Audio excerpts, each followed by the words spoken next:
Okay, I'd like to just call the meeting to order. It is Thursday, July 11th, the regular planning meeting of council, starting at 6:01. Be it resolved that the meeting be called to order and that the agenda for the meeting be adopted as circulated. Could I have a mover, please? I move. Councilor Shetty moves. Seconder?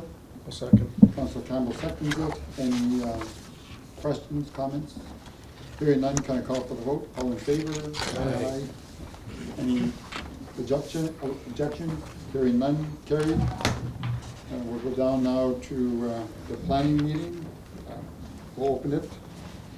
5.1, be resolved that this meeting of council recess for the purpose of holding a public hearing pursuant to section 105 of the Planning Act. Could I have a mover, please? I'll move. Councilor Bichetti moves. Can I second it, please? Second it. Councilor Paxton seconds it. Any comments, questions? Hearing none, can I call for the vote? All in favor? Aye. Any opposed? Hearing none, carried. So now we'll go into the 5.1, the public hearing. I'll ask the presenter the planner to do his presentation. Perfect. Thank you, Mayor. This is conditional use number 15 of 2024. It's for a property located at 1159 Capulus, and the purpose is to allow a storage container in a CH commercial highway zone. Table 1 of your accessory uses a section of the zoning bylaw outlines that storage containers are listed as a conditional use in the commercial zones, and the applicant wishes to establish a CCAN on the property. So this is on your Public Works property, I think, which you're well familiar with. And this will be located, I'm going to say behind the building, or just to the east of the building, sort of out of view there. And here is just a little bit of a photo, kind of what we're talking about. And it's going to be used by the Public Works Department for storage of various different pieces of equipment and items, just to keep them out of the elements in a secured area. The container will be 40 by 8 and 9.5 feet tall. As I said, it's going to be located behind or east of the actual building, so a little bit out of view from the public. It's proposed to be painted similar to the building, so it matches in, and it's going to be within the chain link fence, which also has those privacy slats in it, just to further obstruct the view of this. That's all we have on this, Mayor. If you choose to approve this, just the two standard conditions that you have quite often, which is that the conditional use is limited to what's been presented, and that you have to obtain all required permits. That's all. Thank you, sir. Thank you. Council, have any questions for the planner? Hearing none, okay. Do we need an applicant to come forward or not? No. Who's the applicant? You're the applicant. We are. Yeah. I think we need an applicant. I think as the applicant, I mean, really I don't have much to add other than what has been presented by Derek or by Mr. Planner. Other than the CCAN itself is needed for the storage of equipment and materials needed for the undertaking of public works activities throughout the RM. So we are looking for a place to house essential materials and equipment, and this will enable us to continue to provide service to the RM in a needed manner. Thank you very much. Yep. Any questions? Done. Is there any persons registered for the applicant? No one registered for or against. Anyone? For information is Jerry Billington. Very good. Oh, okay, good. So you know what it is. Okay, so then we'll move on to 5.12. Also, sorry, Norma Alberg also for information. Oh, sorry.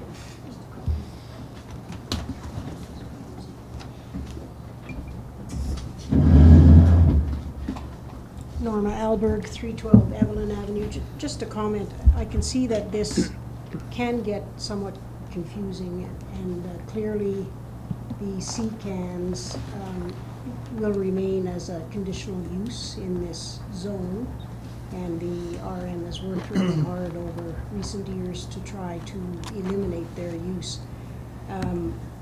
And the reason that any property has come forward to be able to use a CCAN is exactly what you have said, that you know, you basically want to tidy up the yard and secure your stuff, but this is really in the same year that we've just put a large extension onto the Public Works building.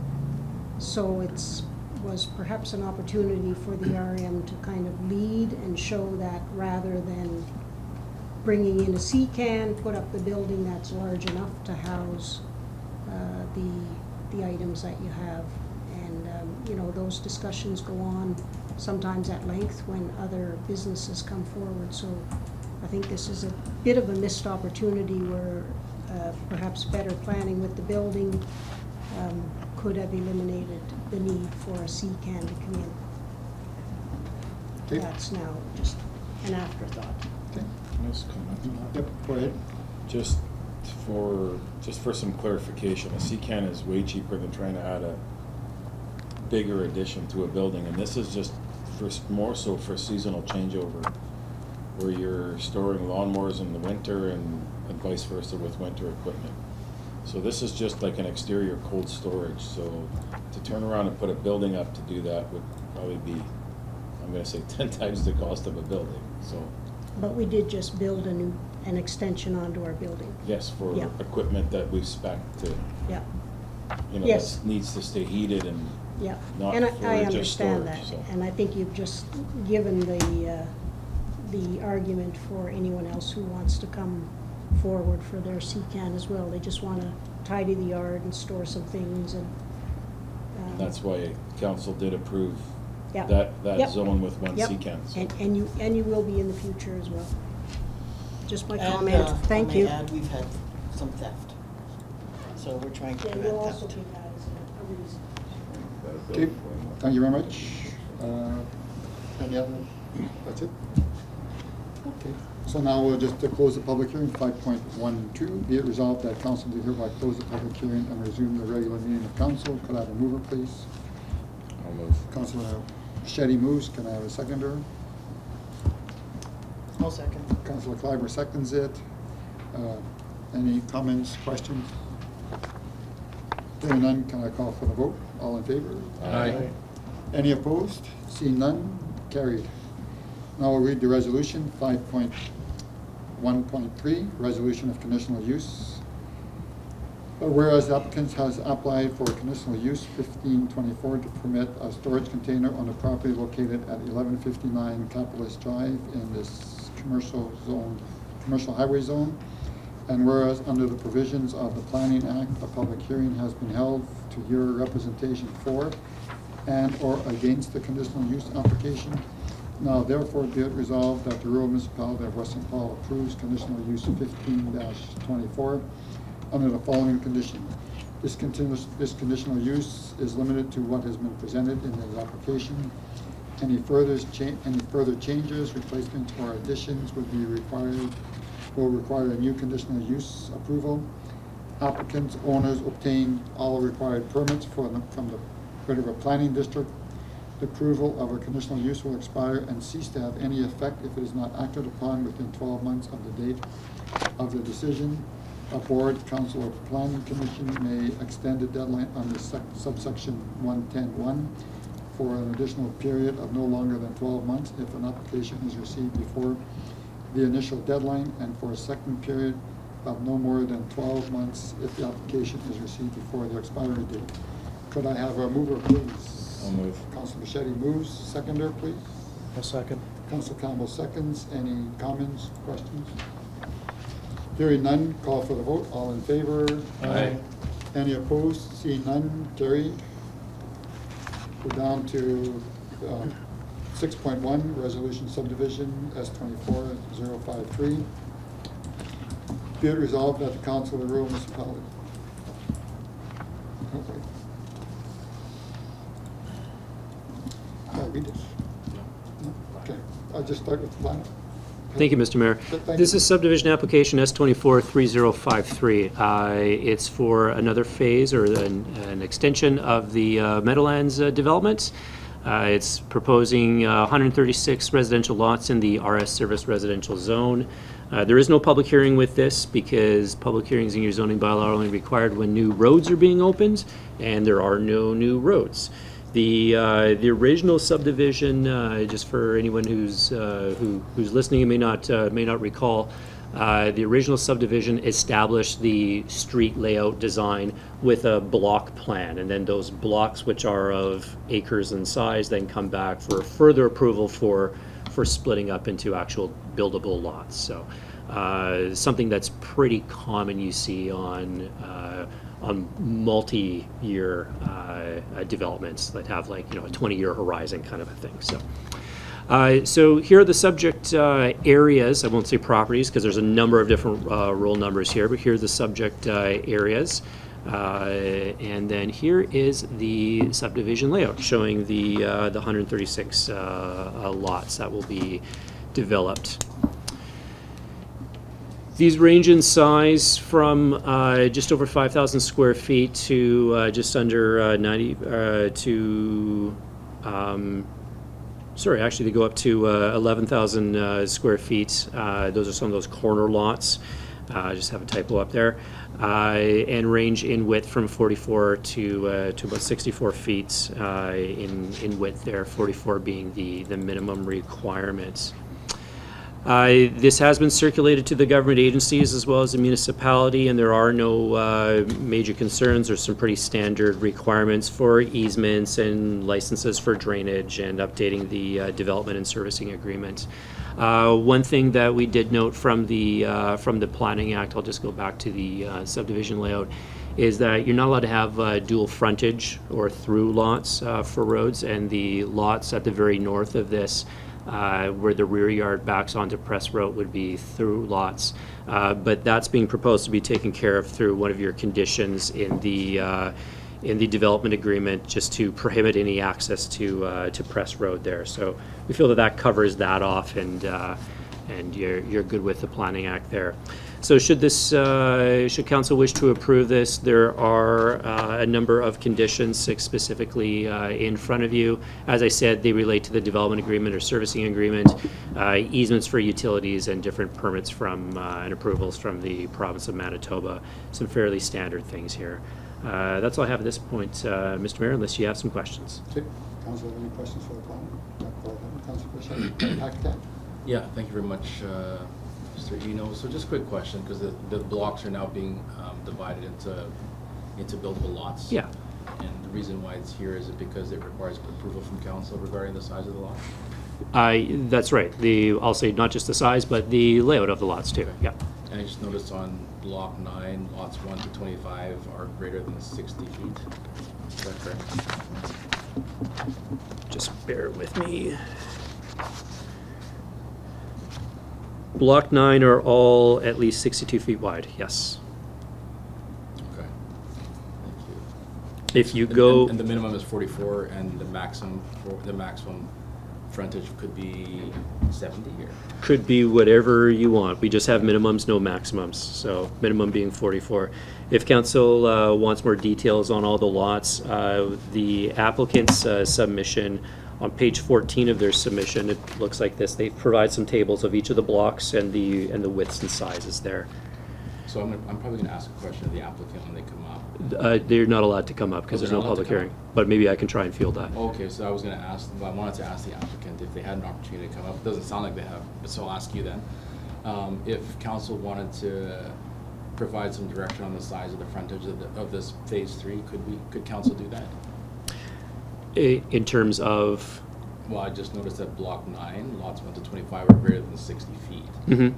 But for me personally, as a councillor, I'm in favor of larger lots than 44-foot lots. Understand. So I would like to see some kind of collaboration. This is a great development, by the way. I got to say, it's building out nicely, quality homes. But for me, the size of the lots are a little tiny. Yeah. So I'm looking to see if the applicant would be open to providing alternatives to 44-foot lots, and perhaps, you know, extending the range higher than that, maybe, I'm not saying 62, but somewhere around 50 feet maybe. Right. So unfortunately, there's no public hearing, so we can't have the applicant come and speak to those things. And obviously, I don't speak on behalf of the applicant, right, just being a lowly government worker. But I will say that under the Planning Act, it is to council's discretion on what you want to approve. You can approve subdivisions as is, as it's been proposed, Or you can require a change to the layout. Whether that means changing the lot widths or sizes or geometry. Sometimes a proposal will come forward and you may not like the road layout. We've seen it here before where, I believe it's been West St. Paul, where someone has proposed a cul-de-sac and you said, no, we don't want a cul-de-sac, we want it connecting to the road to the south. You're absolutely allowed to require those changes. That being said, that is also available, it's also available to the applicant to appeal that to the municipal board. Okay, can I ask you a process question? Absolutely. I just think in terms of council being the developer and the planner, I don't think that's a good process. I'd like to have a process where the applicant can say something to feedback that we're providing here, like on this decision-making night. For sure. But in the absence of that, like, I feel uncomfortable making changes without talking to the applicant. Mm-hmm. Yeah. So- We would have to change our bylaw, because our bylaw states that there is no public hearing if roads are established. That's, So that's one of the housekeeping things that we could be doing, Yeah. is to change that housekeeping item so that all subdivisions require a public hearing. Okay. Yeah, okay, that's good to know. Thank you for that clarification, Councilor Kleiber. And I apologize to the applicant if I'm somehow making them nervous. I'm not trying to do that. I'm just trying to say this is the first time this council, I think this new council has had an opportunity to weigh in on this development. So phase 3. So, and I'm just saying what I feel. yeah. So, yeah, I think that, not taking anything away from the development and what I'm seeing here, I would like to see larger lots, and I think the applicant is hearing me for sure. So, I'm not sure what the next steps would be, but I would like to see that, and, you know, we're here to approve a plan, so. Yeah, just to further that, Councillor, as Councillor Kleiber said, the change would have to come to your zoning bylaw to open up for public hearings for everything. I understand you're working on that right now. That's similar to some of our other municipalities that do require public hearings for everything. It would allow a little back and forth. Unfortunately, because you don't have that in the rules yet, and this is before you have to deal with it right now. I have a question for the MLO then. Can council suspend the rules to ask the applicant to come up to answer questions from council? You're gonna look to me? Like we're suspending the rules, the current rules, with respect to the rules to ask the applicant some Yeah, questions. it would bring some unfairness to the process, because other applicants wouldn't have had that opportunity in this kind of a situation. Understood, but we're asking to suspend the rules. We're not giving it, we're asking for a privilege so that we can, well, at least for me, I wouldn't be able to make a decision then. I feel like I would have to I would ask for a tabling of the matter. And then I'm not sure how productive that would be, because now we're having to meet at another time when that question could have been answered here. I'm not sure how productive tabling would be, because it's an open application. It limits. What's our what- timeframe on the subdivision? On making a decision, there is. Yeah, what's the timeframe? I can't recall off the top of 60 my- days? I believe it's, I believe it's 90 days for, no. I'd have to look that up, but I believe it's, you have to make a decision on a public hearing within 90 days. Okay. But there's no public hearing on this. Oh, so what would the rule then be? I have to double check. But further to your staff, even if you did table it, because there's no public hearing involved, I'm not sure we can go to the applicant to ask for more information to bring back to council just because there's not an open dialogue of a public hearing. You have to deal with what's been provided to you. I know that I don't think that, Yeah. For me, honestly, that just doesn't seem like a good process, because, and I get the process is the process, but I feel a little, We have suspended Yeah. things before. there's gotta be some dialogue. For our code of conduct. We've suspended rules. So Whatever I can do. why would this be different? I wouldn't say that you cannot. I would suggest that you should not. Okay. Councillor Bichetti had a question. First of all, to the planner, so this blocked the blocks that have been put in here, all the phases have already been registered at land titles in that way, have they not? The roads and the blocks from Main Street all the way to McPhillips, yes. So I'm just bringing up, just wanted to clarify that, because a concept of the entire development was brought to us in Years previous ago. councils, showing the different blocks and 6 years ago. more or less what is planned for each area. Right. Because of the length of the build-out, it was just better for them to come in and do it in phases. And so we're looking at this, we want, you know, council's talking about bigger lots and stuff. There's 50 of the 136 that are at 44. Everything's 48 feet and up on there. So it's not even, you know, not even close to 50% of them. This is what has been, it doesn't matter this council, last council, the council before. You know, the developer has showed us a full conceptual of this plan and has, I think has listened, because at first it started off, I'm gonna say probably 75% of 44-foot lots. Now it, you know, there's 50 of the 136. So I'm prepared to deal with this. I think we could look back at the history and see what was coming, and it wasn't hidden. There's a full conceptual of the whole entire development there, showing the, you know, RMF 1, 2, everything on there. So just more of a comment. Thank you.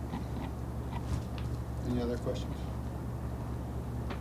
So we can add conditions onto this, and I'm gonna address this to administration. Basically, is, you know, I guess over the last, this last week, you know, I've been waiting for a development to do something with weed control, and it isn't happening. And I'm wondering, can we put in a condition that that developers and all this year submit a weed control plan every year to the administration to make sure that we know what they're gonna be doing to control the weeds? At least then the administration isn't chasing them, they have to come towards us. And then put some restrictions that they get, that they forfeit the right if they don't have their weed control in by a set date, and it's the same date every year, you know, end of February. Be in the March, development agreement. Whatever administration, and maybe levelly if, and ensure that they have to pay it back, you know, those conditions, and I don't know, level of fine to address the administration Yeah. costs of all this that we have to do, because It could be addressed in a development agreement, absolutely. can it be addressed in this one? Yes. Yes? What does council think? Yes. Yeah? Yeah, what are you proposing exactly? That they submit a weed plan, a weed control plan every year, Oh, so that we know, because you know what, we had 2 incidents where we had to notify the developer to, hey, let's do something about the weeds. I mean, they should be able to, if they're coming into this municipality, they should be able to look after it. If it looks badly on the municipality, then we have these weeds going out of control. We have And we're to- not saying it was all this developer, it's just, this is the first one that's come to us, so. No, I know it's not this Yeah. developer, but at least it sets the standard for Yep. every other development coming in, that, yeah, this is what we're expecting. I mean, you know, I'm sure they're good developers, you know, they look after their stuff. I think this was one of them, but I'd just like to make sure that we start maybe implementing this as we can. Keep moving it forward. Instead of waiting for the RM to get out there and have our guys go out and cut, not our guys, but the subcontracted weed guys out there, Well, then we, at least, you know, we know what their plans are, and we're not, you know, if they're gonna cut it on the 1st of May, then we know they're gonna cut it on the 1st of May, or they're gonna do 2 cuts or 3 cuts, or, Yeah. and if we don't agree with what they say, then, you know, we can say, hey, look, you gotta speed it up a bit, or process it up a bit. Okay, Councilor what about the Platten? lot sizes? Are Um, you okay with the lot sizes? well- I know we're talking weeds here, but we're getting in the weeds a little bit. Well, no, it's a conditional, Little pun. it's adding on the conditional use. Sorry, I thought you were. Oh, done. okay. No, it's okay. No, it's okay to shift gears on it. Yeah. I'm okay with the weeds. Yeah, okay. Plan, but just to, on Councilor Clapper's, I would like to, like this council, I feel, a member of this council anyways wants to ask the applicant a question. And I don't think that's setting a bad precedent if we're suspending the rules because there's a question that needs to be asked by one of the members of council. So whether I win or lose this, I'd like to put a motion on the table to suspend the rules so that we can ask the applicant a question. If I'm unable to ask a question of the applicant, it makes it difficult for me to make an informed decision in terms of supporting this, and then I would just default to my position, which is on principle, is to support developments with bigger lots. And this is not that, and I'm not gonna criticize this development because it is a good development, but because this is before us today, we have an obligation, I feel, as elected members of council by the public, to actually deal with this and not just say, oh, this was presented to us before. Things change, people change, ideas change, and we were put here because we represent a certain set of ideals.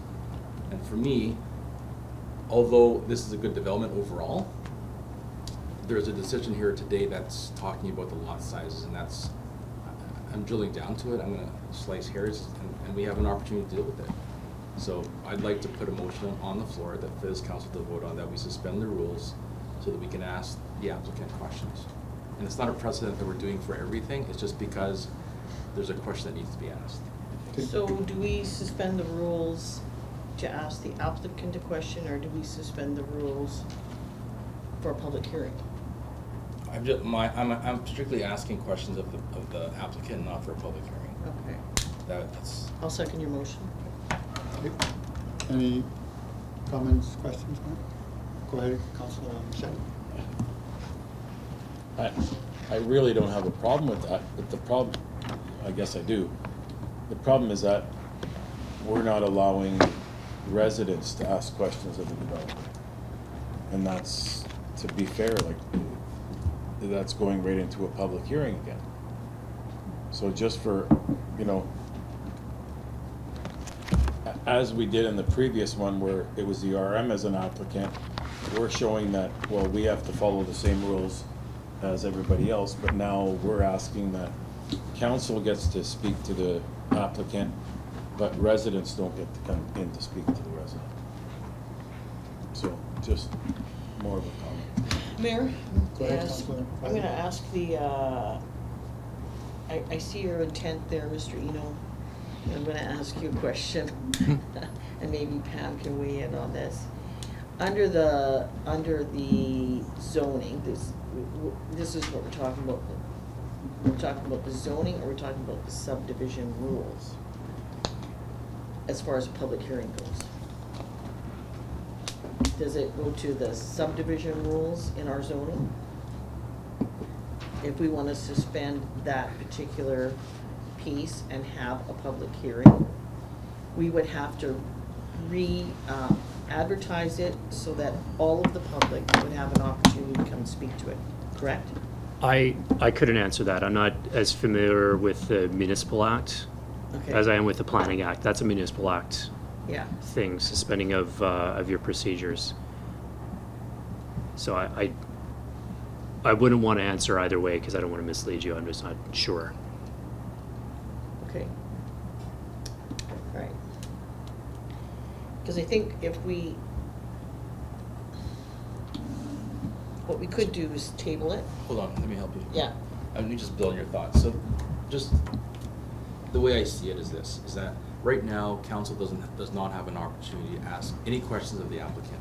Yeah. All I was saying was that let's just open the door a little bit to be able to ask, suspend the rules to be able to ask the applicants some questions, and that was all. Because right now we don't have any ability to do a public hearing. I'm not asking for a public hearing. I just want to be able to ask some questions of the applicant and for them to be able to answer it, given the limited scope that we have to have a discussion with the applicant. So that's all I'm saying. I just want to clarify that.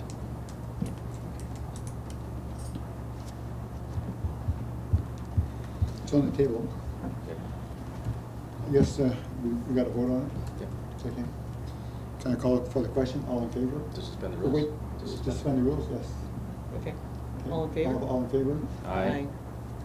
Any opposed? Okay, It's carried.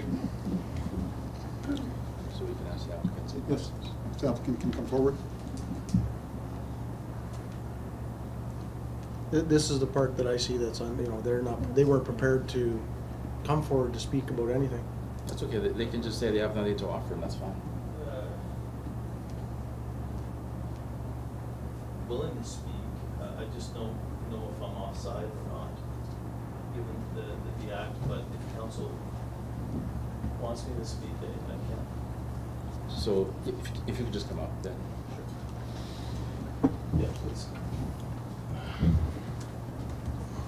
The friendly preamble is that we'll ask you questions. If you're unable to answer them, you can just simply say that, and that'll help us out as well. So I mean, I don't want to force your hand on anything. No. We're just looking for some clarity.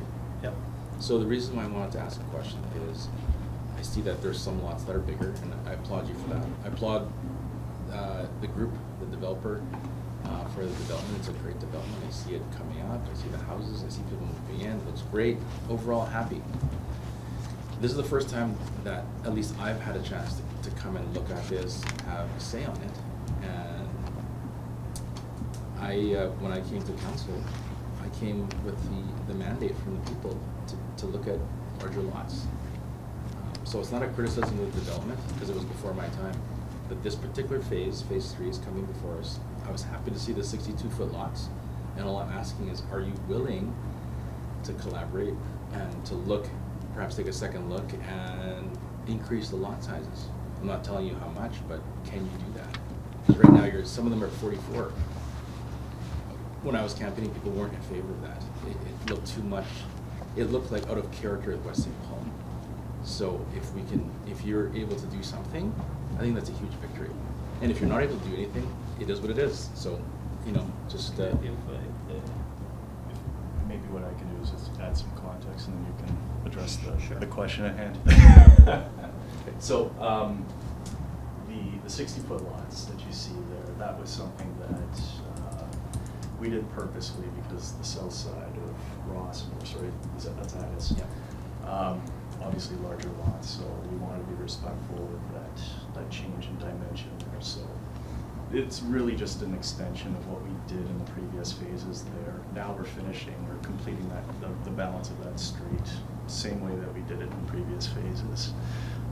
Councillor Buschetti brought up the point that there was some conceptual plans. These are all registered on title as part of our development plan, the full concept for Meadowlands, the way that it's lotted today. So that's been around for probably 2017, several years now, and it's all registered on title. So we haven't deviated from that whatsoever. The plan was the plan, the concept was always there. But I'll turn it over to you to address it. Before Mr. Kaler answers, are you saying that the whole development is already registered with the land titles? The entire development from Main to McPhillips? Not the lotting, just the block plan, but the concept is registered as part of the development agreement. So phase 4 has already been lot splitted and everything? That's in the development agreement. Sorry, not lot split, the blocks. roads and blocks. Yeah, Roads and blocks. but the concept But plan. what I'm asking is, okay, Not so you're not speaking registered. to the lot sizes, you're speaking to the blocks. Correct. I don't have any issue. No. with that. I'm speaking to both. So what's registered is the blocks and the roads. But the concept plan is part of the development agreement. So the concept plan is not registered fully, but it's there. It's a part of our documentation showing the lotting and everything as part of our DA. The future lotting. Yeah. Okay. So to the first point on Addis lots, it was a condition of phase 1 in order to create a buffer zone with the existing homes to the south to have the 60-foot lots. That was previous council, and that's a part of our DA in phase 1, if I want to add to that. The other point is how a particular block subdivides. That we take the minimum number, and then how it subdivides depends on the length of the block. So you're not going to get exactly 44. It might be 46s or 48s. We are offering a very comparable product to the City of Winnipeg. We're not the City of Winnipeg. It's a buffer zone to the arm of West St. Paul. City of Winnipeg has gone as small as 32. We are 44. At the initial stages of this development, as previously presented, when this new council came to be, we made that presentation. Everything here is designed on this density. So our intersections with the traffic flow in the turning lanes, our land drainage with the calculation based on the density, our sewer, the crossing arms, the rail line, Other amenities, parks and schools are coming in based on a certain density. Water credits, we executed an agreement with the RM pre-purchasing over 2,000 units, ERUs, equivalent residential units of water, prior to starting, and we paid for that outright. So all this, just want to make sure I'm not missing anything, along with the commercial that's coming there. Commercial is heavily based on residential rooftops. We understand, we're trying to marry the two, the need in RM, the desire in the RM, and the market and the city of Winnipeg. You're kind of on the boundary. But the proof is in the pudding. Phase 1 and 2, the 44-foot lots are what's selling faster, right? And quicker. It's an affordability factor, and two, Councillor Kleiber made a good point previously, maybe not on our application, but the secondary suites. Yes. Oh, yeah. If I'm misquoting you, please correct me. But that's just indication to the affordability factor. I understand your desire, but we're like on that gray line, right? We're inside and we've committed prior to this to all that infrastructure. We've spent a lot of money on a particular density, and the builders are asking us. We deal with all the reputable builders. We're not dealing with the smaller builders. I don't want to mention their names, but they want smaller, and we can't offer that.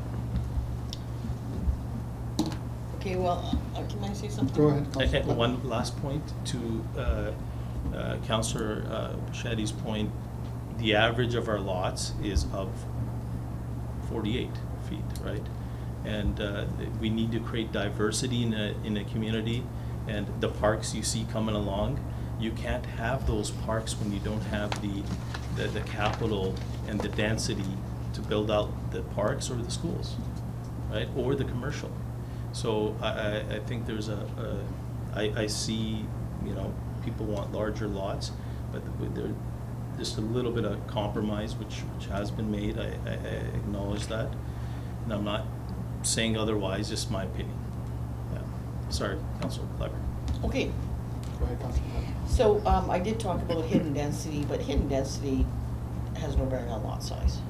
It's basically, would be a different zone that we would have to create, and then you would have a nanny suite in a house that would have to be firewalled and coded and so forth. So the size of the lot doesn't matter. It's coding for the house, right? What I'm hearing from you, I'm sorry, your name, what again? Brandon. Brent? Brandon. Yeah. Is that your expectation is that we rubber stamp all the stuff coming up. Because the block sizes have been done, your expectation is, even though this was 2 councils ago, this council should just rubber stamp because it's done. I don't think I said that. Can I add Okay, something? but that's kind of what I'm hearing. Well, It's all done, the block sizes, the infrastructure. I don't think the infrastructure is really gonna have a bearing if you give 4 more feet or 6 more feet. So- You might lose a lot. Your configuration may change a little bit in some areas. But I'm sort of hearing like,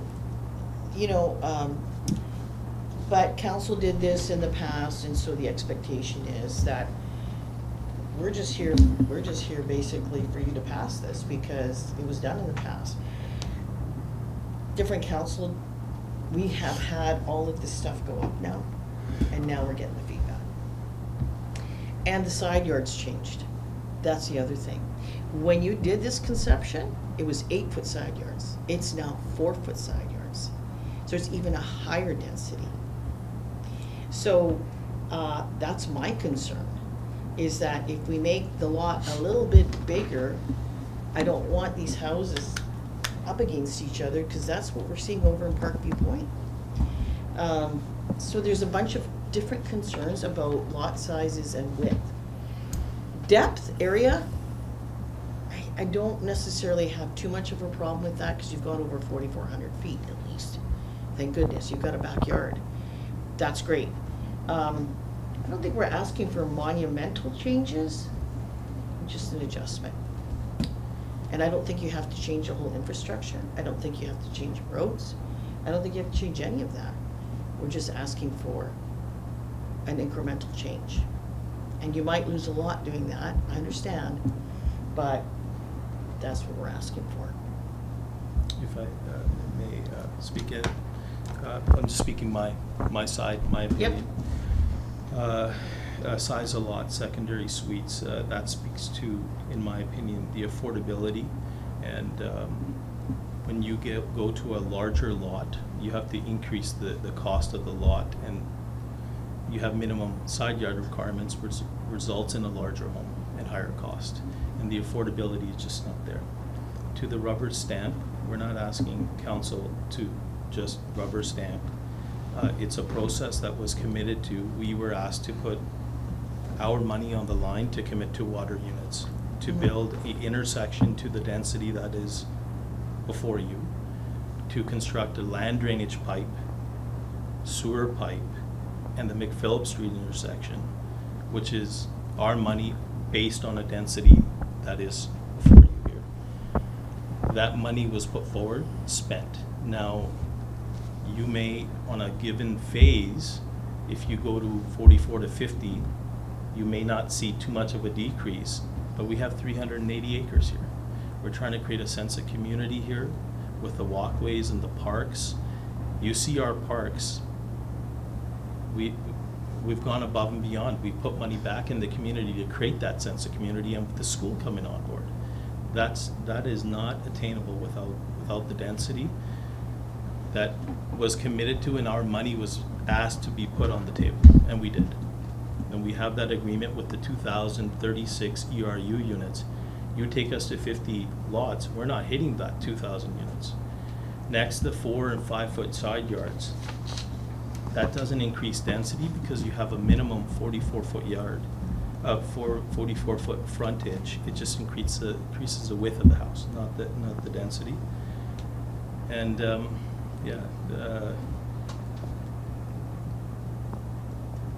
And I think, Just to address some of the things you said. Yep. Hidden density is not even on the table at this point.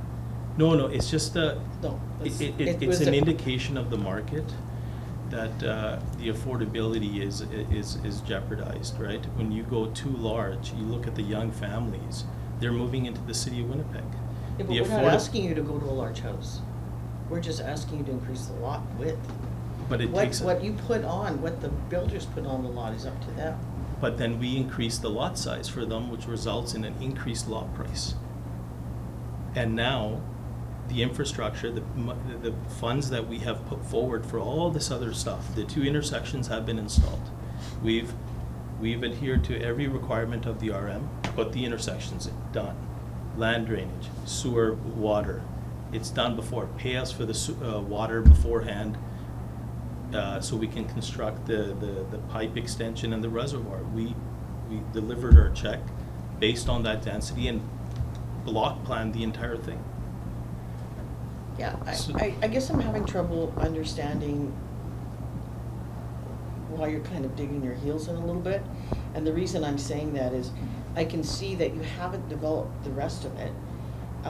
Like block 3, there's nothing beside it. It could definitely be increased by 6 feet. It's not a big deal. You're just kind of rejigging it a little bit. I can understand the block 2, maybe you can't, that's fine. But there are some blocks here that could be just the width of the lot could be made a little bit bigger, because on the other side, there's nothing. It hasn't been developed yet. So that's kind of why I'm asking those questions. Based on what you're saying, is we have bought these ER units and we put the money out, and so we expect this many houses. The ER units are refundable. We'll buy them back from you, that's not a problem. And the infrastructure, the pipe But the infrastructure sizes, doesn't change. it does change. How does it change? Yeah, we can provide you a report from our engineers. It does change. The traffic reports change. you're looking at an isolated situation of phase 3. We try to strike a balance. I pride myself on creating a community that I can be proud of and the residents. We go above and beyond on our parks, our sidewalks, everything. Our architectural guidelines when they come to the houses and the fences. You're looking at an isolated phase, but there's a ripple effect. It does not work. So what you're saying then is exactly what I said at the beginning. This is not a decision for us. This is, we have to do this. Because from what you've told me, you've put this infrastructure in, and if we make the lot a little bit wider, then that's not gonna work for you, and that's not gonna work for your infrastructure. So, not that, the minimum request was, what, 50 feet about, we're 48 in average, one. Second, we are only applying for the rules and guidelines set forth by the RM. If you can tell us where we're offside, where we've done something wrong, let us know. We haven't, we've tried to be the best of developers and uphold our end of the bargain. I understand that. And where are we offside? I didn't create that rule. I wish I had that power. I don't have that at home. I can't decide what's for dinner. But this is an application we're putting forward with what you've put forward, right? Well, I'm looking at blocks 5, 6, 7, and 8, and they're all 44 feet to 46, 44, there's some 52, but I don't know how many are 44, and I don't know how many are 48, and I don't know how many are... We have 50 lots left in phase 2, none of which are 44 foot. Okay. The demand, what the buyers want, are the 44. It's interesting because I've gone to 44-foot lots and seen $800,000 homes on it, and I don't consider that I'm happy affordable. to share my books.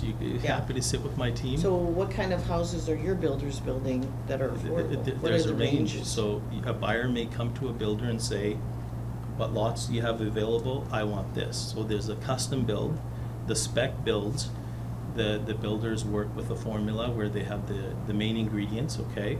3 bedrooms, 2 bath, a minimum to max square footage. They take the average and that's what they build for spec as their show home room. Everything outside of that normally goes through a custom approach dictated by what the builder wants, or the homeowner wants, sorry. So then you can't really say definitively what size the house is gonna go on the lot, because it's custom.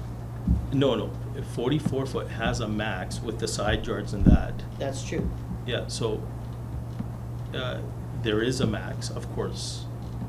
But There's you can't minimum side definitively yards. say what they're gonna build on a 44-foot lot. You can. Our architectural guidelines, You can say the maximum they can build. yeah, and the minimum. We have architectural guidelines. Okay, so what's the minimum? I have to refer to our architectural guidelines as control measures with any development. We don't want just a small house on a large lot. So we have minimums and maximums based on industry standards. That's for a standard lot, and they increase when the lot is backing onto a lake, where it's of a custom. Yeah, see, what I'm struggling with in our community at Parkview Point, at Meadowlands, is I hear the 44-foot lot argument, I hear it, and what I see is big houses going up, 2 stories. I've gone to the show homes, I've asked the prices of the homes, and there's no way any young couple could afford it. They're just... Well, I think So so everything Meadowlands you see- provides an option for Yeah. people. So we've got single-family houses available on different size lots. We've got side-by-sides. We'll have an apartment complex. What we're trying to achieve here is a range of housing options for people. Okay. And so people will be able to pinpoint what works for them. So to your point, if we increase the lot sizes, they're able to build a bigger house. The affordability's gone then, right? So right now, we You're have. assuming they're gonna build a bigger Yeah, house. But well, there's also an assumption made that it's the max house built on a 44-foot lot. There's a variation, right? And there's limitations, so. I think we could argue this till the cows come home, because quite frankly, it really depends on the builder and the demand. what you're gonna build on The the lot. 44s have been taken up, everything else is with us. In phase 2, all the 48 plus is there, and then the community comes to us and they want the playgrounds with the amenities, and we're trying to do that, but Mhm. you kinda gotta, there's a fine balance, works both ways. Okay, understand what you're saying. And one final message, we pride ourselves on delivering a product, working with any city, municipality, and not being offside, right? And any resident calls, administration or anybody else we're on it right away. We take it seriously. If we haven't done something to improve, we've addressed the sidewalk issue with penalty, severe penalty, the driveway with the slope. And if there's anything else that we can do to course correct, we're open to it. Mr. Mayor, Go ahead, I will comment, I have, had residents, had issues in this area, and I have contacted, or had administration contact a developer, and, he is very prompt on getting issues fixed. I do know that. I do have one question, actually, because I have been asked, and I know it's probably not the right venue, but the park there, I know there's been a little bit of a delay. You should probably get, maybe give us an update, not right now if you don't want to. No, I'd be happy to. So here, there's Playworks has a protocol. They have to come back and inspect, make sure everything is installed properly. So they give their sign off. We're waiting for that and certain other things to be completed before we open it. We are hoping for an unveiling of the park. And I was going to send an email to this effect, that given the existing community there, we wanted to do a little press release and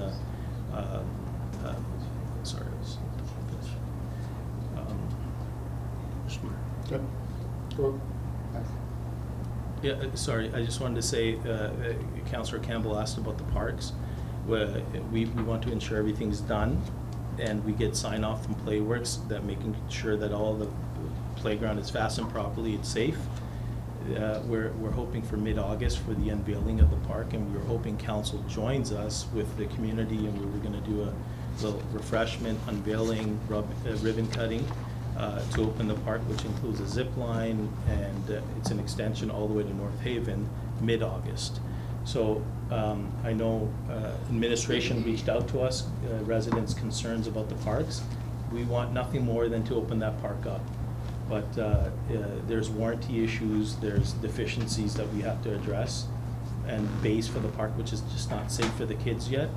Once that's done, we're hoping end of July, but a little bit of contingency, mid-August. Thank you. Okay, go ahead, Councilor. What's the time frame for phase 4, approximately? So this business is entirely absorption driven, based on how the builders, take up the lots. But you do have it ready to go. We don't have anything ready to go for phase. Oh, okay, because the way that you're talking, you said you've got the blocks done, and you've got exactly how many lots you want. The entire 380 acres. So as you know, right?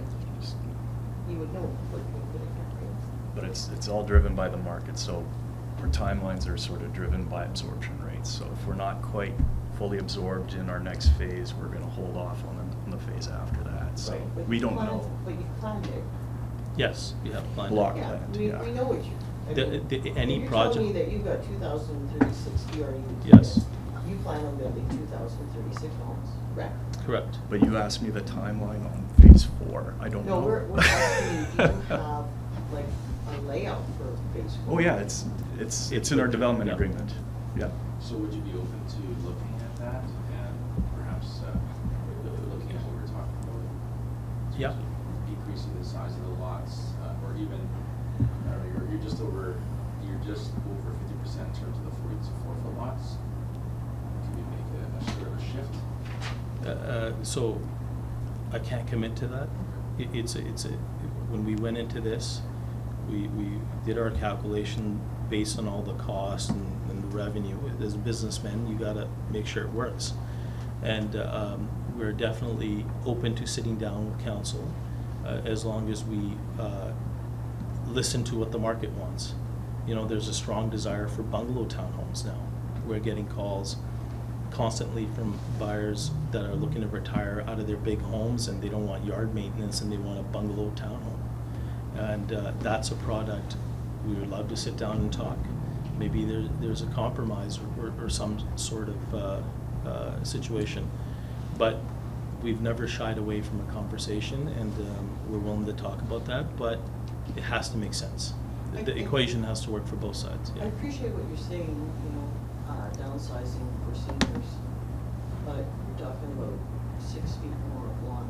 It's not really a lot, but it's a lot as far as we're concerned, as far as width. Yes, these are really good for retirees and first homeowners. My concern has always been, may I call you by your first name?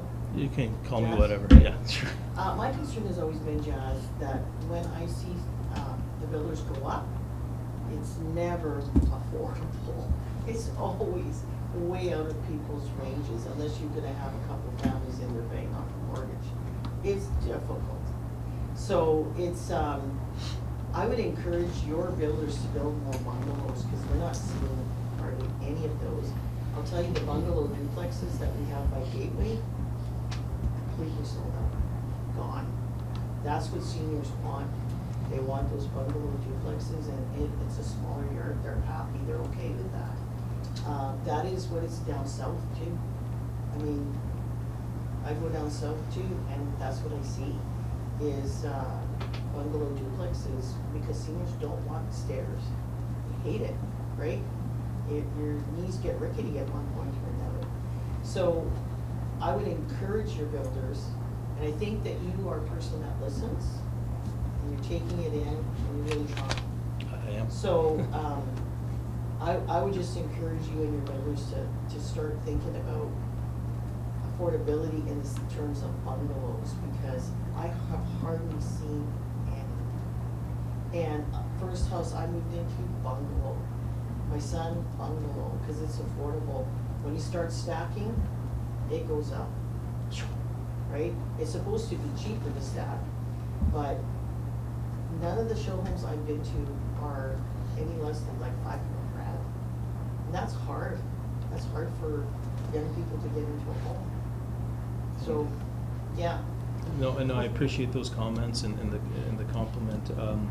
It's the nature of today's market, and it's hard to find anything that is less than 500 at a single family. And I know we're focusing on the side yard, but you look at our overall area of lot, we're significantly larger. We have a large, like you said, backyard. Yeah. And as the affordability point you mentioned, we increase the lots, we're further out on the affordability. And But I couldn't. It shouldn't be by much, because you do have them in here. It doesn't seem like much, but it has a ripple effect, and it has a huge amount. So we have a cost that has been spent, and there's more cost to come on parks and all this infrastructure. It gets divided over X number of lots, right? It's just the cost for a larger lot increases, right? And it's just, we're not in the business to lose money. No, I understand. I'm in But business too. I'm not in I business do to lose agree. money. Yeah, I do agree with you. Bungalows, I would love to bring to council. We have a natural green space in our future phase to preserve as much as that we have in our plans to preserve that. We've had an arborist walk, yes. Yeah, I know And you have I want to one do like that. bungalows around that. I would, but it's higher density. Now I'm coming back to you and asking you, not 44 for smaller lots to accommodate the bungalows, but maybe council says it's bungalows, right? And there is a need for bungalows. It's just land cost has gone up and the affordability is just not there. I agree with you. Thank you. Yeah. Any other questions? Okay, we're at the, thank you very much. Thank you for talking to us. Appreciate it.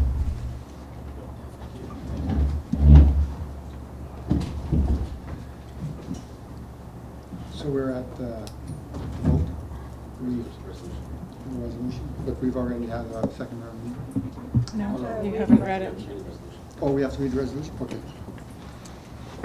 So first reading bylaw amendment 2020. Yeah.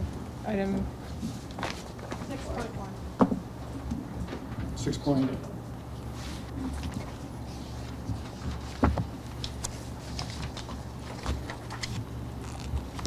Okay, up here. Be it resolved that the Council of Rural Municipality of Western Powell under section 125 of the Plan Act approves subdivision application S243053 for land located in the Meadowlands residential neighborhood identified as phase 3. The phase divide existing blocks into 136 lots ranging between 5,038 square feet to 11,552 square feet in size and 44 feet to 64 feet in width in the RS Service Residential Zone, subject to the following condition.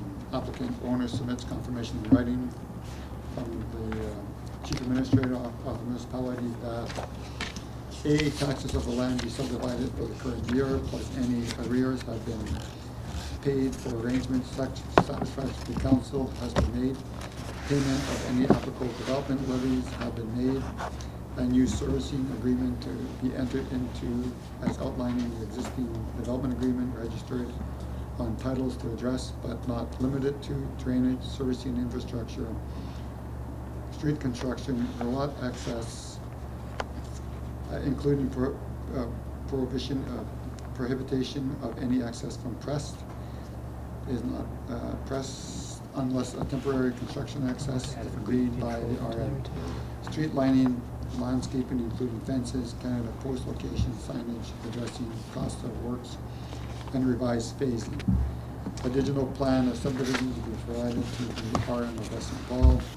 Applicant owner submits confirmation from the Highways Design Branch and Manitoba Transportation and Infrastructure that a sufficient information has been provided to the technical service engineers determine if drainage from this site may adversely affect the provincial highway drainage system. For more, number 3, applicant owner submits written confirmation from Manitoba Hydro, Central Gas Manitoba that an easement agreement has been entered into with Manitoba Hydro, Central Gas Manitoba with respect to existing and to or future facilities associated with the subdivision and a planned easement as required by the Real Property Act has been provided. Registration of this agreement will be included as a condition of the final certificate of approval. 4, applicant owner submits written confirmation from Bell MTS that an easement agreement has been entered into with Bell MTS with respect to existing or future facilities associated with the subdivision and a plan of easement as required by the Real Property Act has been provided. Registration to this agreement will be included as a condition of the final certificate of approval. 5, applicant owner submits confirmation from Drainage Heritage Resource Branch of Manitoba, Sports Culture, Heritage, and Tourist that a Heritage Resource Protection Plan has been prepared. Applicant number 6, applicant owner submits confirmation from Drainage and Water Rights Licensing Branch of Manitoba Environment and Climate that the applicant has obtained a license to construct water control works for this division. For more, and how do we put in numbers? A weed control plan. You have that? You would address weed control in this servicing agreement, which is on 1C. We can add that. 1C? Mhm. Okay. If you could add that, everyone agrees? Yes. Just provide a detail, what would it sound like? What would it mean? There's already a clause in there that addresses weed control and lot maintenance. So we could adjust that a bit and potentially put in some, like some fines if applicant is notified within a certain time period and they don't address the matter, then there could be a set amount of fine that would have to be paid. Councilor Shetty? Could we add every spring, or I'm just gonna say spring, you guys can pick the timeline, that there is a weed cutting schedule with dates. Like, that's the biggest thing, is putting hard dates into there where, within a week, giving the weather, cause you're out of control with that. But that we're gonna know it's being cut, 3 times this year, 2 times this year. That includes open lots, even lots that are sold to builders, because that's the developer now that is gonna have to enforce that to the builders. Because the way I've seen it now, and I'm not saying it just on this one, I'm talking in general, it's that a lot of it is waiting for the RM to come in through our bylaw, and then we're overwhelmed with it, and we can't get everything cut at once, because we're cheaper than most of the other people are gonna be. So, I'm just gonna say it straight out there, doubling the fee. If we have to get our guys in there, it's doubling it, which is now gonna create all developers to come in and have a plan. Or once given notice, must be covered. No. There has to be this the is the hard notice. schedule, there has to be a hard schedule. And that's part of your conditions, and you gotta follow it. It's the same as we have with garbage cans and making the developers But the point build. I'm trying to make is if the conditions aren't followed, Councillor Lucetti, what time frame do they have to be followed by?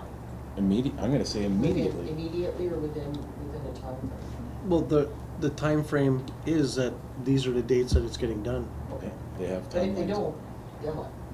No, the RM is going to do Go in. it at those dates. And with fine. No, not the RM doing it. Well- The RM can we only have so many subcontractors out there that are coming in to do this. The way we've had the rain this year, a month of straight rain, they've been so far behind that they could cut half of this field, half of that field, because the middle of it's full of mud or water. I just wanna see a plan put in there that the residents that live in those developments see. It's holding the builder, because a lot of it is lots that are already sold from the developer to the builder. It's just keeping accountability on people. And when it's written in there, people follow it. So, We can draft something and bring it back to council in the servicing agreement. And if it's something that you're satisfied with, we can use whatever wording in applications going forward.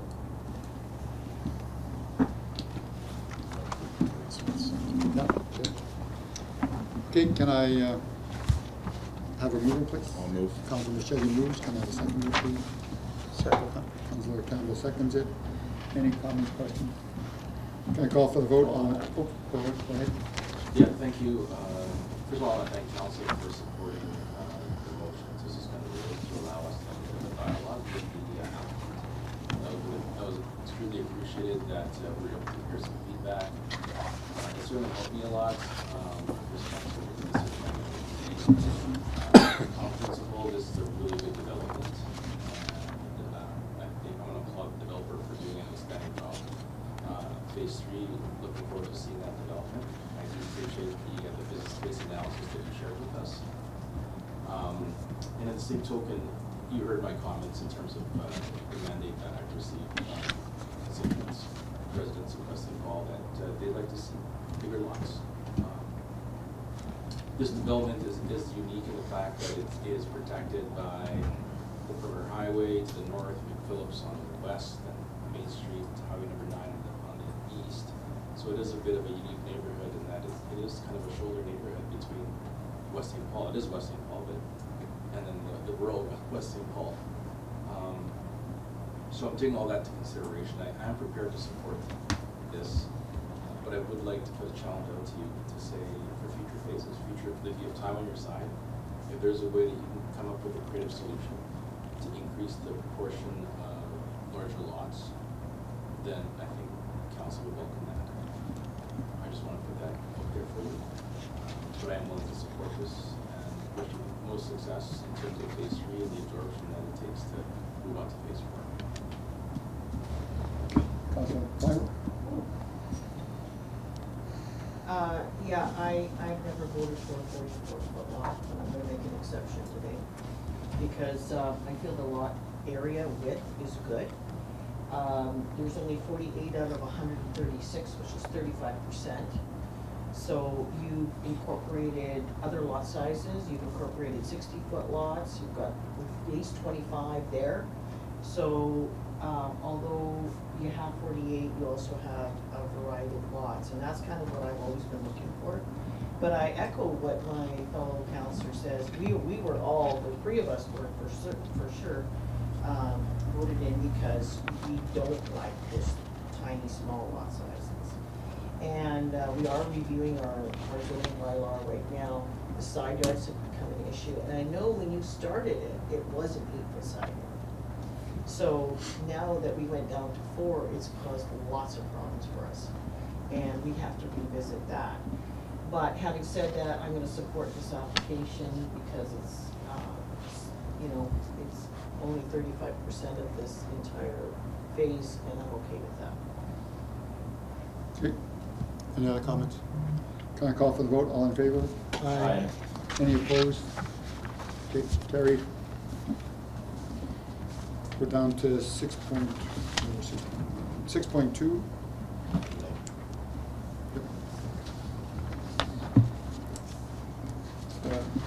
First reading of zoning bylaw 2024-13.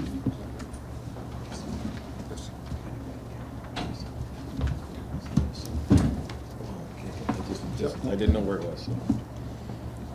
Be it resolved that the zoning bylaw 24-13, being a bylaw of the rural municipality of West St. Paul, to amend the arm of West St. Paul zoning bylaw. Oh, sorry. Okay, getting ahead here. Sorry. This next one, I guess we'll have the planner speak. Sorry. Sure. No, that's fine. I'm used to speaking before a resolution is put on the floor and also after. So I'm at the service of council. So this is a property. I'm just going to call it 3490 Main Street. It's actually a couple of properties. One that doesn't have an address. The applicant's proposing to rezone this from rural residential overlay to CH, the commercial highway. So there are the properties on the screen, just south of the drain. I believe a couple of these are. It probably wasn't this council. It was probably the previous council that approved a subdivision. One portion of this used to belong to the properties that are just north of the Grassmere drain. So they split those off because they were landlocked, and what are you going to do with that remnant piece? Attach it to part of this broader area for rezoning. So under the development plan, this area is designated as a settlement center, which allows for a range of, I'll say, urban types of uses, whether it be single family, multifamily, commercial, institutional, the full gamut. Within the secondary plan, this is designated as the highway commercial policy area. So going to a commercial highway zone seems to fit. And just to give some context of the area, here's the current zoning around there. So just off of Main Street to the west between Main Street and the tracks, it's predominantly already the commercial zone. We're just dealing with the portion, you can see the arrow to kind of that little sliver there, just kind of rezoning so that can be part of the larger land holding there. At this point, our office doesn't have any concerns with first reading. Obviously, if first reading is given, then that triggers us doing more of a deep dive into research, confirming with the province if they have any concerns or conditions, and bringing that back to council in a detailed package, as well as scheduling a public hearing. That's all I have at this point, Mr. Mayor. Okay. Council, have any questions to the planner? Maybe I'll go back to that. I'll read the resolution. Be it resolved that the bylaw 2024-13, being a bylaw of the rural municipality of West St. Paul, to amend the arm of West St. Paul zoning bylaw by rezoning property located at 3490 Main Street and an unaddressed property identified as rural 38325 from RRO, rural residential overlay, to commercial highway zone. Be read the first time. Can I have a mover, please? I'll move. Councilor Bichetti moves. Can I have a seconder, please? Councilor Bichetti seconds it. And, oh, Packaghan, sorry. Councilor Packaghan seconds it. Any comments, questions? I have Go ahead, a Councilor couple Hagel. comments. I think this is a bigger picture of what's happening in that area commercially. So, I think that this house is probably gonna go and we're gonna have some more commercial land there for development, so I don't have a problem with it. I think it's okay. Okay. I'm fine with it. Anyone else? Okay, can I call for the vote? All in favor? Aye. Any opposed? Seeing none, carried. Now we're at 6.3, road closing bylaw 2014. I'll have a planner speak to it. Thank you, Mr. Mayor. I'll actually speak to this one. So this evening, we have first reading of road closing bylaw 2024-14. This is to close Parkdale Avenue and Scotia Street. These streets are undeveloped and located to the east of Main Street. They're to the north of River's Edge Estates. And this road closing bylaw has been initiated due to the conditional approval of subdivision S22-2965. That was conditionally approved in January and is currently being referred to as Riverview Landing. A requirement of that subdivision approval is that a bylaw to close and sell the 2 undeveloped roads be approved. The closure and sale of these roads would allow them to be consolidated with the adjacent land, where new road right-of-ways will be created that would be aligned with the existing roads identified as Parks Creek Drive and as River Edge Drive through the Riverview Landing subdivision. And here, just to remind you of what that subdivision could potentially look like, here's a concept plan. So where we're at in the process there is they received conditional approval to create the roads, the public reserves, and like Meadowlands, they were conditionally approved to subdivide into blocks. So the lots you see here, they're still conditional, or sorry, still conceptual. So it's recommended that first reading be given to this bylaw, which will allow further research to be gathered, including obtaining comments from government agencies and utilities, and triggering public notice and public hearing processes. Thank you. Okay, Councilor Clark, you have comments? Yeah, Ms. Elias, could you show me where the Parkdale and Scotia Street ones are that live on this drawing? Yeah, so here you can see them. This is the plan of subdivision, or sorry, plan of road closure. And then also maybe if you can go back a couple slides. It's a little bit easier to see there. That's where the 2 undeveloped road right-of-ways are located. So they're not developed, they're just roads on paper essentially. So we're voting. So we're voting to close those roads? correct, yes. Okay, and then can you show me the next drawing, so where is that on there? I wouldn't be able to say exactly where it would be located in there, but with the road closures, that land would be then able to be consolidated with this land and then incorporated into their subdivision. Do we? Sort of at a little dot there, kind of there. That's what I thought. Yeah. And then that, kind of that one, like that. that's Yeah, what I thought, yeah. Kind of in that orientation. Yeah, Yeah. that's what I thought. So Okay. where they're located now, like it wouldn't line up with existing streets in that area. Okay, Question. So Ms. Elias, then do we, this is RM land, right? These roads right now, so do we sell this to the developer? Right. Okay. Pardon me? Yeah, and we've had similar road closures of undeveloped lands in other areas. So generally we sell them for like a minimal amount, like $100, something like that, and the developer would have to cover the cost of like all the legal fees, registration, all that kind of stuff. Do you know what's the total land mass of these roads? Like, is it 0.25 of an acre, half an acre? Or? I don't know, but I'd be able to provide that information to you when it goes for public hearing. Sure, if you could, please. Yep. you want an estimate, I can do that right now. Sure.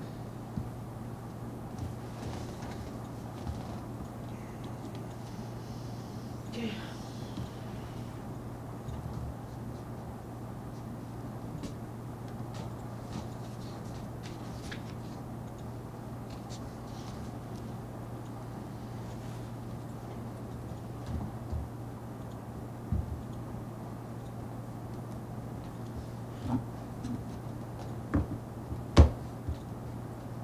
Sure, Pam will get you a more accurate depiction, but it's about 5 acres. 5 acres.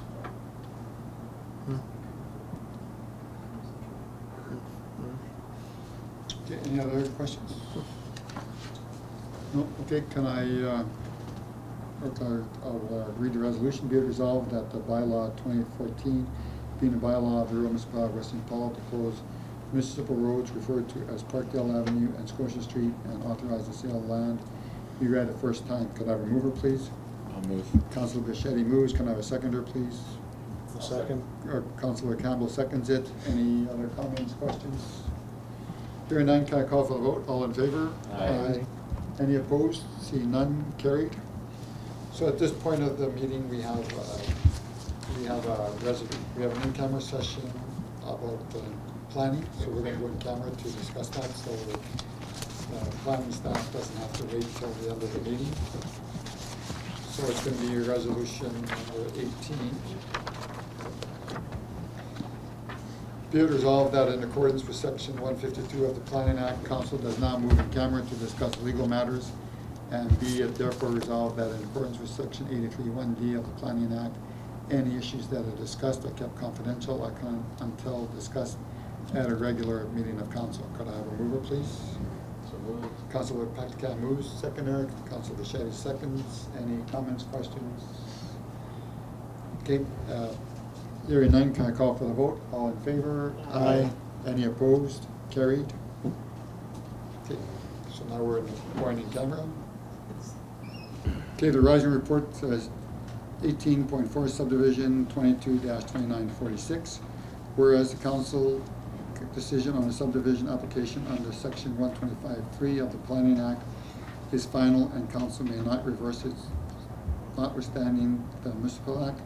And whereas section 125(3) of the Planning Act also provides that council may by resolution add a new condition.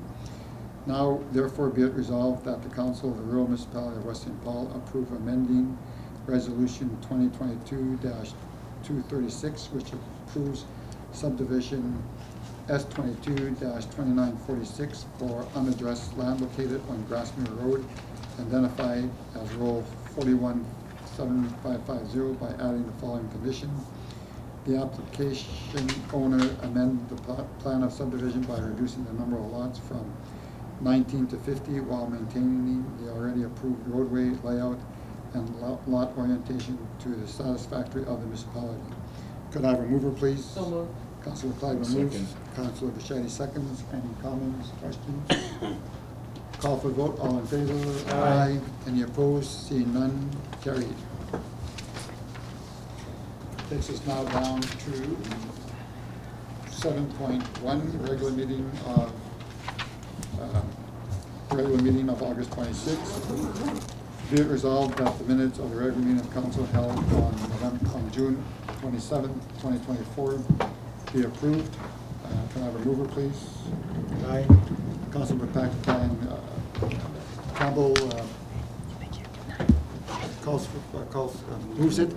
Can I call for the motion, please? All seconded. All in. Okay, Councilor Campbell moved it, Councilor Paxton second. Thank you. Yep. Thank you. Yep. Thank you.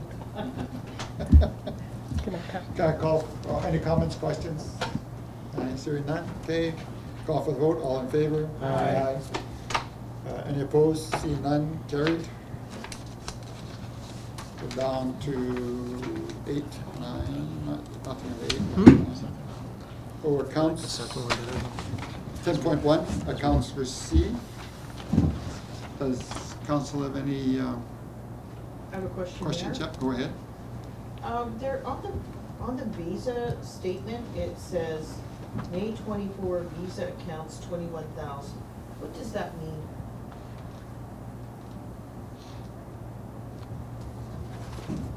Is that a payment to the Visa, to the previous month accounts? Where's that showing? On the Visa It's, account? 1, 2, 3, 4, 5 from the bottom.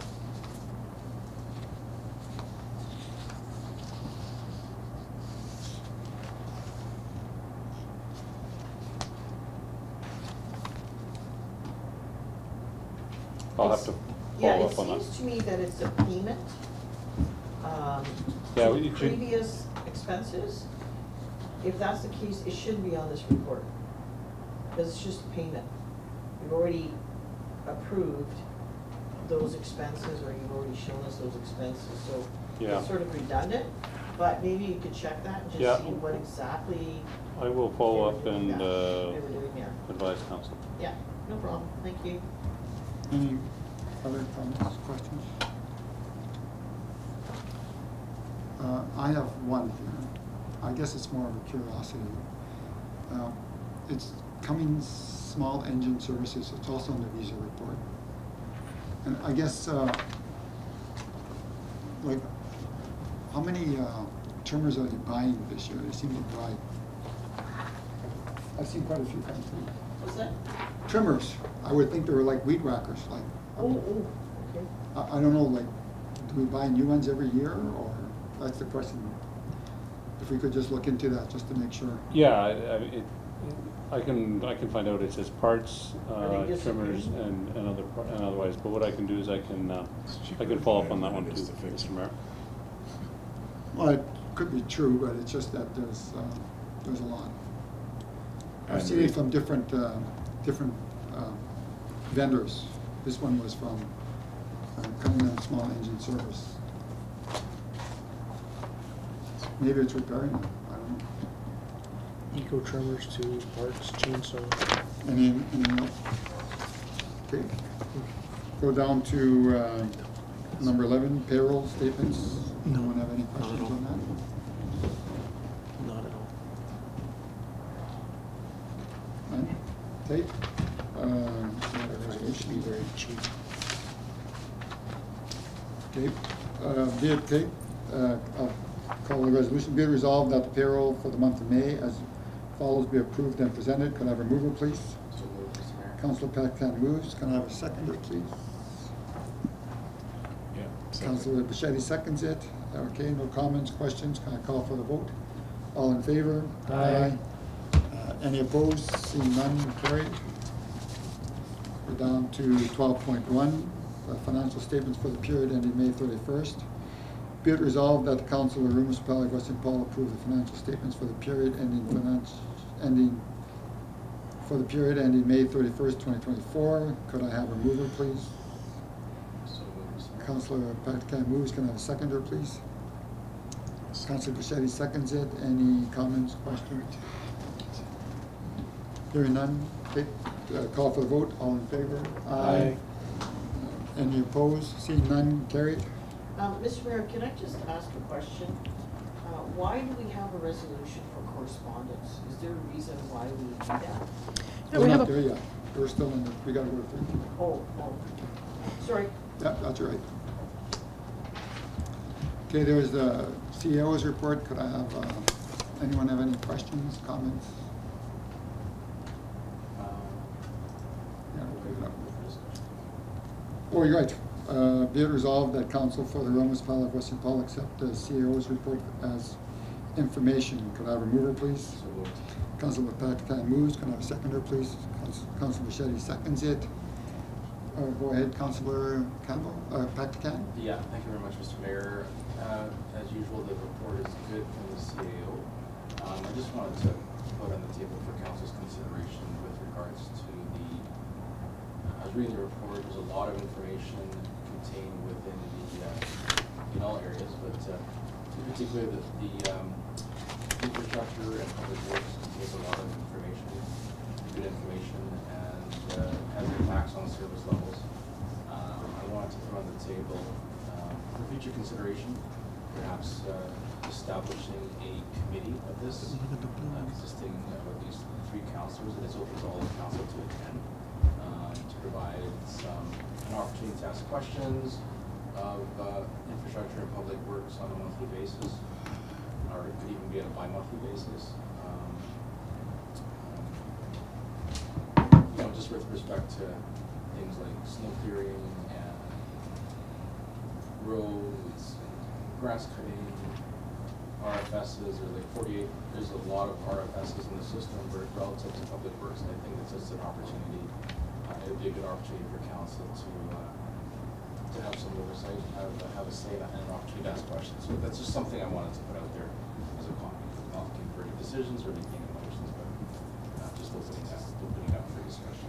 Okay, Councilor Bichetti, you had a question? Just to bring up some discussion that we did talk about it in previous meetings, previous committee meetings, bringing the managers of the departments to our committee meetings where we should be, as Councilor Pactacan has brought up, you know, asking the questions through all the different departments, and maybe on a, I don't want to set a date like saying quarterly or every month, because it's going to change from month to month. You know, when we'd like to see a manager from recreation, you know, we for sure want to see a manager from public works or infrastructure more often than we would recreation.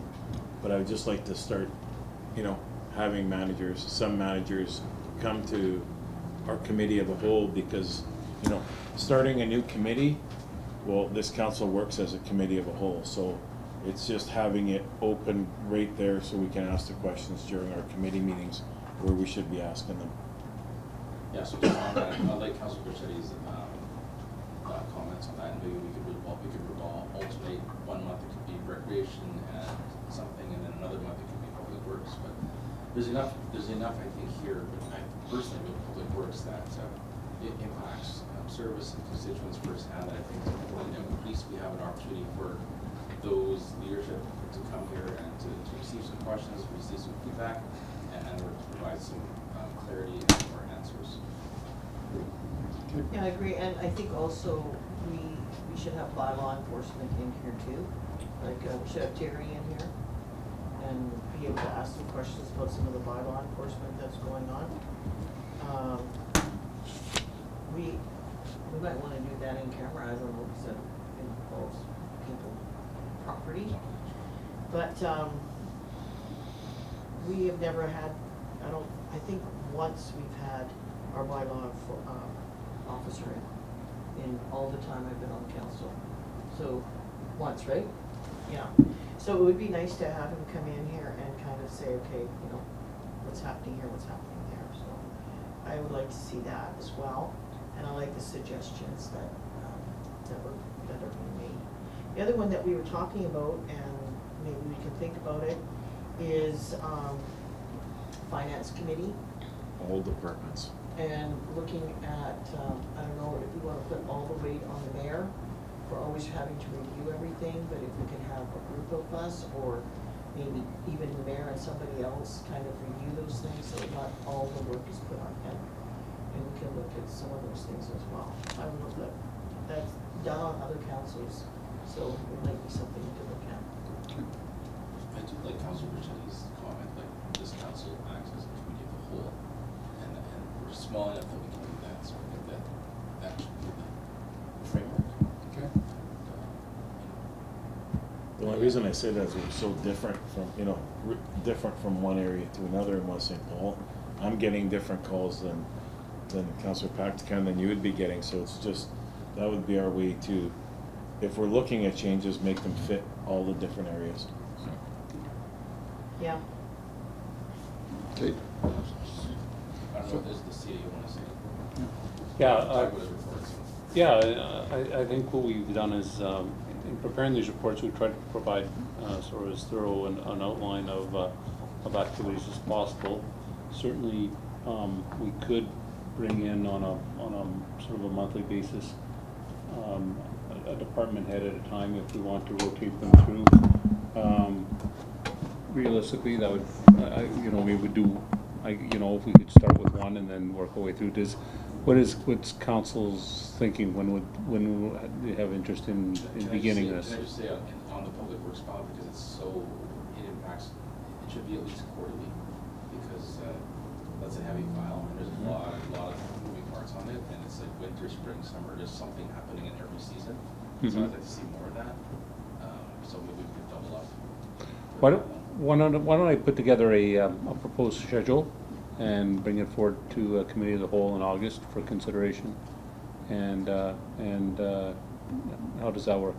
Yes, something set up with all departments though, like, including fire. Like, I'd like to have, Yeah. you know, getting updates, if not from the chief, even like their safety officers, And there's, we only see the chief once a year usually. yeah, so it's just good to, that way we're not, when it gets to budget, you know, we're almost starting to hear, you know, where things are going, you know, we're having somewhat open discussion prior to even, you know, so So- we can start to see where things are going. Yeah, so what we could do is we could look at scheduling regular updates from each department at each, or from a department at each COW meeting, and we could put together a schedule. I could propose a schedule for council, and what I'm hearing is more frequency on public works, but then maybe slide in the rest of the departments after that, maybe on a rotating order. Yeah, sounds good. It goes to accountability, right? Mm-hmm. Like even with planning, that's a huge thing too. That's our economic base. So I mean, Yeah. to hear what's happening with planning is massive. Yeah, So yeah, and I mean, it might, yeah, I'll see what I can put together, and, Like, we might wanna ask, you know, for example, why there's been no tender for the turnout gear driver or dryer, like, when is that happening, what happened, did you change your mind, that kind of thing. yeah, and, Right. I mean, by all means, if these are the kind of questions the council has, at any time, please feel free to direct them through to me, and I can get answers for you at any time as well, of course, if there's specifics like that. But if we're talking about sort of general updates, just what's going on in your department, what are some of the issues, and maybe a bit of a Q&A, certainly, you know, we could look at asking department heads to come in. But if there's specifics that are timely, you know, we might not get fire in for 4 months, right? Well, we did ask that at committee of whole. So we went through the 5-year, or we went through the capital items that hadn't been, there'd been no action on it. Right, So I think Councilor Bichette even said, well, I thought they needed this dryer really bad. How come nothing's happened? right, So maybe that's one that you take back to the fire chief and Yes. say, did you order it? Are you waiting on it? What's going on? right. The council wants to know, because we've approved this in the budget for it to go, and we don't see anything happening. Prices are only gonna go up. Yeah. Like, it seemed a great matter of urgency, so. Yeah, I just wanna know. Any other questions? No, comments? Okay, so I guess, you know, I see that the fire department is up 14% in their calls this year, which is probably in line with what he was talking about earlier because of all the increased housing. There's another issue that I would like to address in here, and that's the report from the municipal emergency coordinator. And I guess, you know, he states in his report that he did meet with me at a function. He did talk to me about the landfill site and the digging in the landfill site at Prairie Greens. The following Friday, I had a meeting with our CAO. We talked about it. He left it with the EMO to get back to us to take a look at, see what is going on. And I guess from his report, I see that he didn't have any further information by the end of June. The appeal date was January 10th, which is yesterday, so I guess no one appealed it, and I guess they're moving forward on it. So they're doing that digging to do that. They haven't started yet.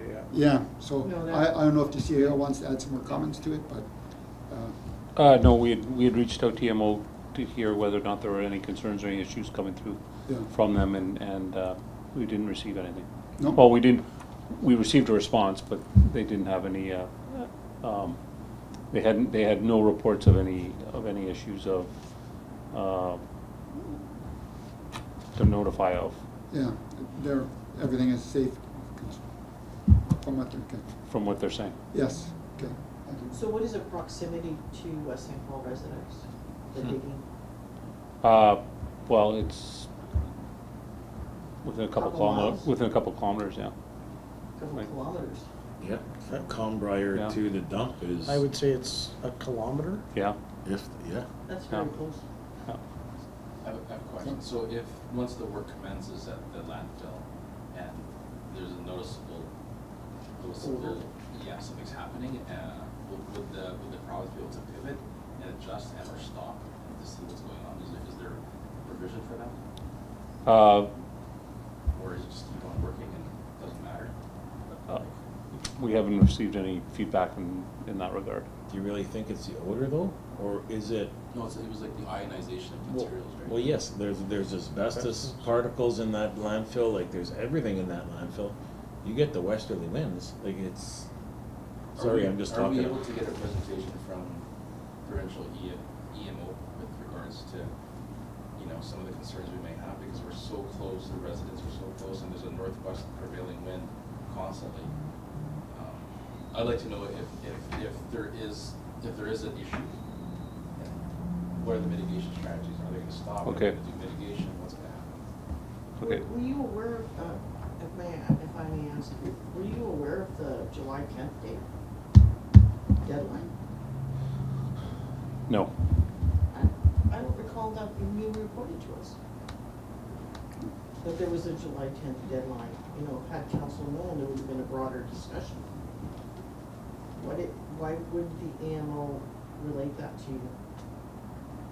Clearly, he's got concerns, we could have appealed it. Or we could have appealed it and said with conditions or something, right? Like, here's our concerns, because we're the closest to that, right? So, maybe that's a question for AMO. I take a look at this, and he knew about the July 10th appeal date, so he probably would have notified us if there was something to be appealed about. He was following up with the various organizations, and I guess, you know, I'd like to see that follow-up, right? yeah. Well, June 18th, did he mention to you that there was an appeal process? Not that I recall, no. June 20th, he said he commenced dialogue with CEO Wardrop. Now, Maybe so next he didn't committee of a mention whole, we anything can have about the our appeal EMO at come that in and. time either. Yeah, at that time, I asked him to follow up with provincial EMO and report back on any concerns. Provincial EMO responded back and said that they had followed up and they didn't have any immediate concerns or any issues to report back in terms of the activity. Okay. Well, it's fair. As long as, you know, if we have an opportunity, this council has an opportunity to ask the provincial EMO some Yeah. questions, that would be helpful. Yeah. Maybe have our EMO and the provincial EMO. Come at the same Yeah, time. for sure. Okay, Yeah, something of that magnitude, I think, warrants, at least come to the committee of the whole and let us know, because we might decide that we want to appeal or we want input. Not even the appeal, just what Input. we can say when residents start asking, Yeah? you know, what is your answers to the residents when, you know, they're starting to ask questions. I'm sure they gotta be looking at different scenarios of, you know, what if this, what if that, so. Yep, I Okay. agree. Councillor Paxton, you have the residents closest to the, Yeah, and we were speaking at Canada Day with one of the. As do I. One of the local Mine are MLAs. actually closer. And they were very interested to So hear Santa what, Tasha. they didn't even know. Like Councillor Shetty, you were there as well, we were talking to the local MLA, who was interested to hear what some of the concerns that we brought up, whether or not the province had a plan, and would they pivot if there was a concern, so he was also interested. right. Okay. We will reach out to EMO and get them here for a presentation. Okay, so can I, any other comments, questions? Okay, can I call for the vote? All in favor? Aye. Any opposed? None? Apologies, didn't we seconder on that? I'll move. I'll Oh, we didn't second. have that? Okay, I'm resolved. pretty sure I moved it. I moved it. Yeah. I believe that was the financial statement. Nope.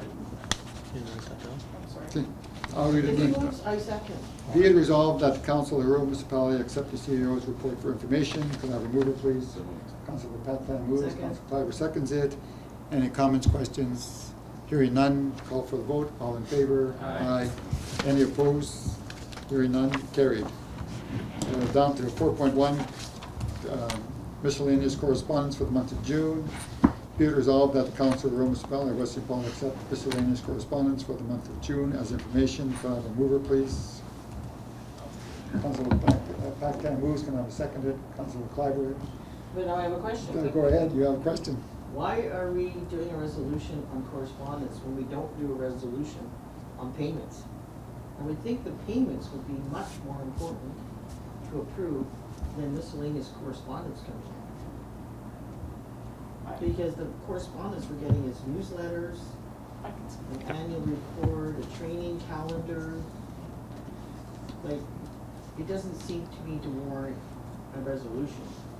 But go ahead. This originated, originally council received every piece of correspondence as a separate received as item. At the time, Council of the Day asked for a policy. A policy was developed that miscellaneous correspondence would be received as a whole with acknowledgement by resolution. So this is done this way to meet the requirements of the policy. If council wishes it to be changed, we can update that. I mean, I'm looking at the correspondence and it isn't life-threatening or anything, it's just information, like Awareness Day, June 15. I mean, we can look at that as information only. We don't necessarily have to have a resolution every time. If it's the will of council to revisit the policy, we can bring that forward. I would say revisit. What's that? I would say revisit it. Yeah. I agree. And every council has different thoughts on items, and I got no problem revisiting this item and not having us to vote on it. Like you said, I'd much rather vote on the financial, the bill payment than. Yeah, agreed. Okay, any other comments, questions? Call for the vote. All in favor? Aye. Any opposed? Seeing none, carried. Okay, 15.1 miscellaneous meeting dates. Be it resolved that the Council of the Rural West St. Paul authorize attendance at the following meetings: senior luncheon by Mayor Turgeon, emergency preparedness reception exercise, Mayor Turgeon and Deputy Mayor Pactican. And Councillor Bichetti and Councillor Kleiber. Yeah, we were there at the emergency preparedness, but we'll put that in. Okay. MEC conference call. The MEC annual conference was Mayor Turgeon. Can I call for a mover, please? I'll move. Councilor Bichetti moves. Can I second her, please? Councilor Patcan seconds it. I have a question for you. Go ahead. What did you think of that Mammoth conference? Was it helpful? Was it? Yes, it was helpful. You get to see different, you hear different speakers that come forward. Yeah. Who did they have this year? I forget. There's a group discussion also, so you get to meet other people, how they discuss. There's a wide variety of different attendees to this. They also have vendors that have a display there, so you can ask them questions. So yeah, no, it is a conference. Anything that we should be aware of for our RMs, as far as like procedures or changes or anything like that? Nothing that I recall spoke out to me directly, but I can review my notes. Okay. Let you know. No, I'm just wondering because, it's a big conference and I'm just wondering, if there's something we can glean from that would help us in any kind of emergency setting. Yes. Especially flooding, because flooding's a big one for us, right? Yeah, I know they talk about different, last year they had the mayor from Dauphin come forward and he did a talk. And about the bus crash and how it impacted his community, even though it happened on the perimeter and whatever road it was, number 6, 5. Oh yeah, that was the one with the seniors. Yeah, the seniors, which were from Dauphin, right? And so there was sort of an emergency preparedness for that area that called that in. Well, that'd be good information too, because we're right on the perimeter. Yes, so yes. It might impact us one day. Yes. Yeah. So Good, yes. thank you. Okay, no. Any other comments, questions? Hearing none, can I call for the vote? All in favor? Aye. Any opposed? Seeing none, carried. Okay, next we're down to 15.2. Bristol Hollow Playground Park. Be it resolved that Council of the Municipality of Weston Falls accept the tender for playgrounds, or us, for the construction of Bristol Hollow Playground and Park in amount of $103 and $22.65 plus GST. Could I have a resolution, can I have a mover, please? I'll move. Councilor Campbell moves, Councilor Campbell moves, Clyber seconds. Any other? We asked for information to be presented. Yeah, we have, Yes. we have some stuff here I'd like to discuss anyway, so. Sure, by all means. I reviewed, all the different, proposals, and I'm not saying I'm an expert, but I do have a kid that fits the age group here and spends some time at playgrounds. I'm not a huge fan of the low bid one. My preference would be either the Blue Imp bid or the PlayQuest. I just they each have their drawings and not just conceptual drawings, like they're fairly detailed drawings. I really like the Blue Imp one. It looked like it was a higher quality structure, in my opinion. The PlayQuest, like I said, was also I liked it as well. It looked like it had an extra feature that none of the other ones did, with the parallel bars kind of off to the side that nobody else really had. And then each of these had two of the, I call them the spring riders there, but some of the others did not. So like I said, that would be, I'm not sure if anybody else took a look or has any comments, but it would be my recommendation, either the PlayQuest or the Blue Imp. I know there is a price difference, but even just looking at the quotes, I know we don't want to get into the weeds, but there was different amounts. You could see why that one was maybe a lower dollar amount when you kind of took a look at some of the breakouts. The only thing I noted was that tender asked for pea gravel. It did, yeah. And so we talked about that at Committee of the Whole. Why is it pea gravel? Why is it that sort of rubber thing? But the tender called for pea gravel. So that's why they all quoted pea gravel. That's the normal. We didn't ask for them to tender it with the rubber mats. No, The I know. tender says pea gravel. I know, but Yeah. the council never asked for it to get changed from any other park that I we know. tendered in West St. Paul. So I'm just saying because No, we all yeah. questioned it. Oh, yeah. Yeah. Yeah. It was our tender, and that's what our tender said. That's another issue, yeah.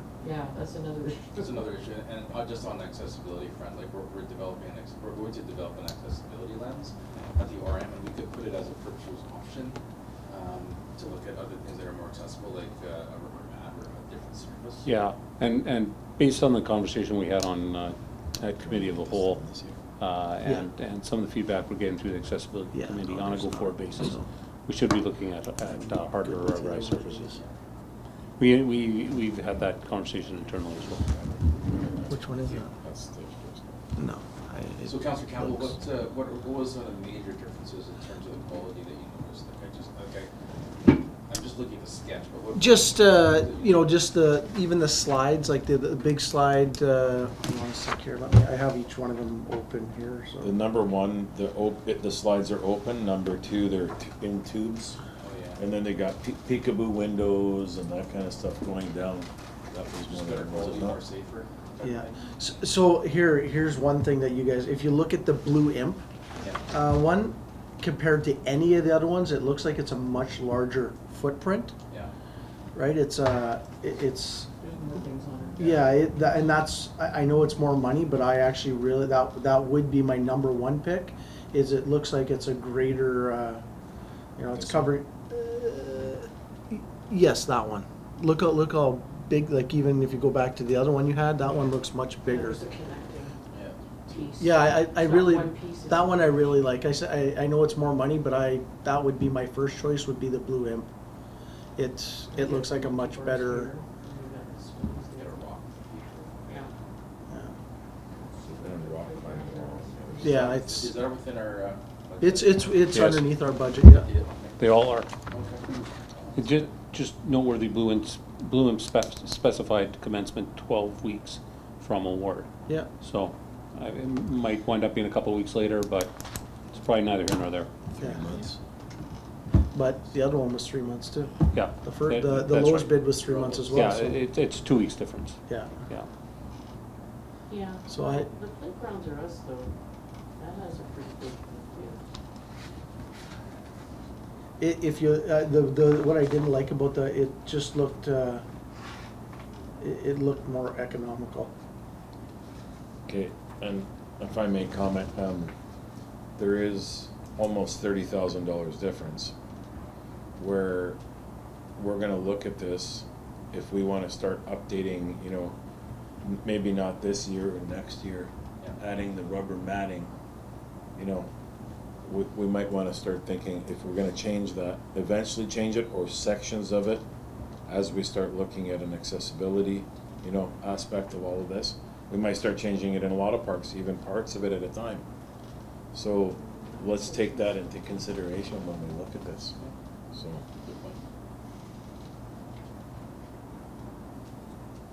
Yeah, I'm just looking at all of them. The blue imp does look good. Well, does that look bad? Nah, that's I don't like the JD. Huh? That's not as Well, I think that it's just a different color. Can we specify what colors we want? If you don't like the color, is that possible? There was no mention of color in the tenders, so I would think that we can, I don't know how much flexibility they have on the colors, probably, oh, okay. probably, I Yeah. don't know that.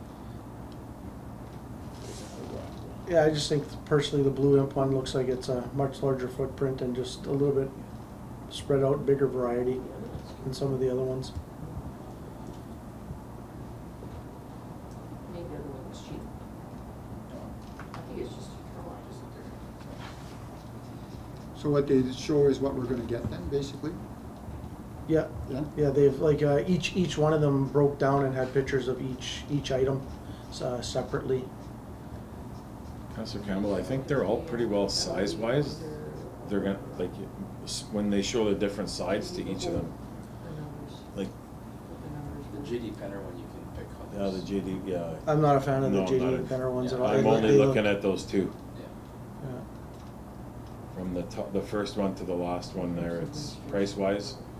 I don't see, okay, the last one with the highest price, yeah, the rock wall looks a lot more like a rock wall. It looks higher end, it looks like nicer stuff.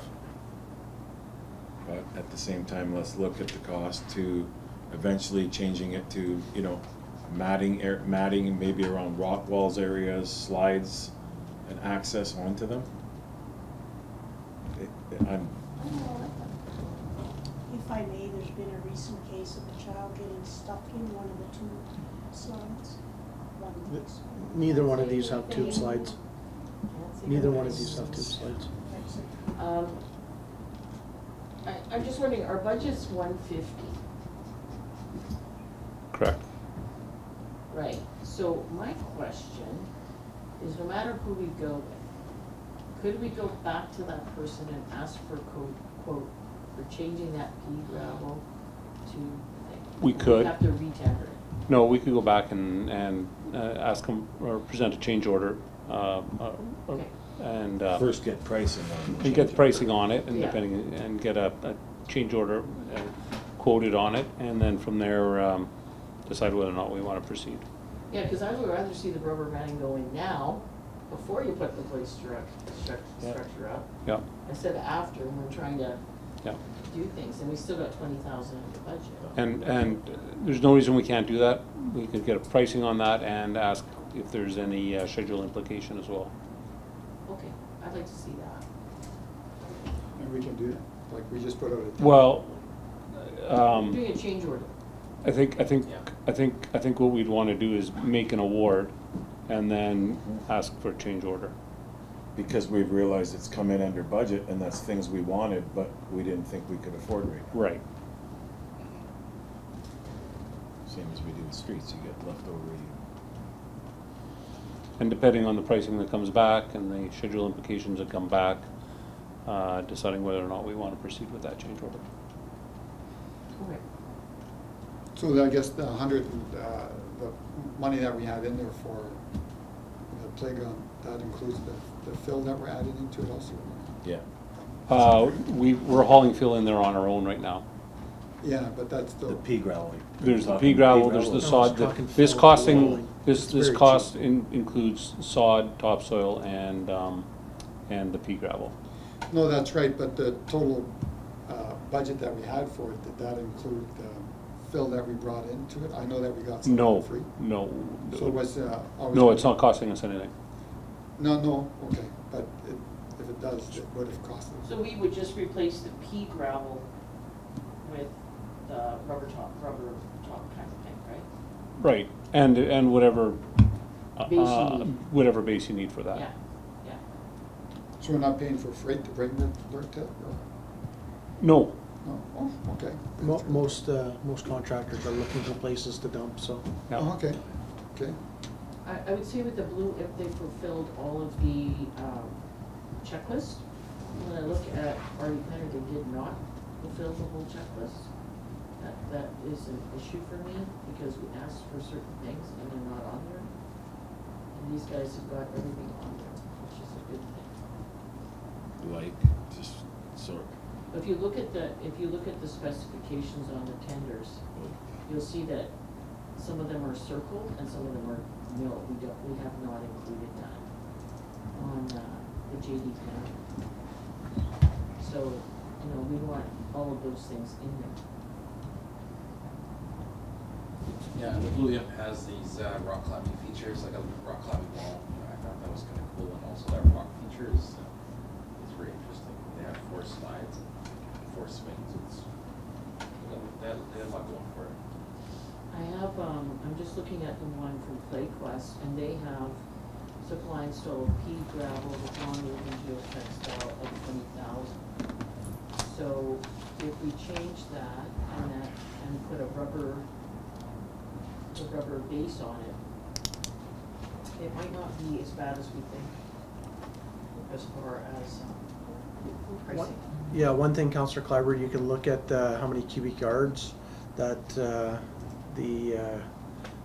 low bid has versus I wrote down the second one, right? There's 25 cubic yards difference in pea gravel alone. I know pea gravel's not very expensive, and Mr. Belinkie could confirm that, but 25 yards is 25 yards, right? So it does add up. Is it? Also notice that Blue Imp is offering a warranty on repairs. Yeah, it's expensive. Clean, the clean pea That's a good gravel is. thing too.